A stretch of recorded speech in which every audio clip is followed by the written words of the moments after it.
I'm not really sure why they don't just call it an approved drug list or something easy, but alas, they chose the word formulary. Must be more straightforward. In any case, a drug formulary is the list of medications that the insurance company covers and approves for their members to use. It's put together by pharmacists, doctors, and the insurance company, and categorizes drugs based on factors like cost, effectiveness, and necessity. Formularies are typically divided into tiers, with lower tier drugs, like generics, costing less out of pocket, and higher tier or non-formulary drugs like brand name or specialty medications requiring higher copays and sometimes prior authorization. Think of a drug formulary like a menu at a restaurant, but instead of available food items, it's a list of prescriptions that are available to you. Formulary tiers are like menu categories such as appetizers, entrees, and desserts, and each menu item will have a different cost.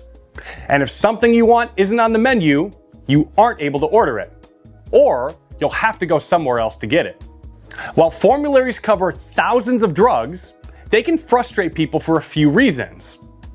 If a drug isn't on your specific insurance's formulary, it's not covered and you'll more than likely have to pay for it out of pocket. Drugs are added to and dropped from the formulary frequently, so what was covered in the past may not be covered in the future. There are some loose rules around formulary changes, but they can more or less change without much difficulty.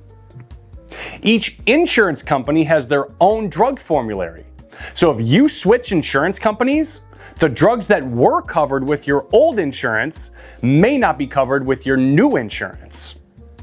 The tier that your drug falls into isn't static and can change, so the costs you pay can fluctuate, making it hard to budget.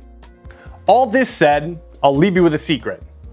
If a drug you need isn't on your insurance's formulary, you can file what's called a formulary exception asking that it be covered. There's a formal paperwork process behind it, and most plans require your doctor to submit the exception on your behalf, but it can absolutely be done. And anywhere from 20 to 50% of exceptions get approved.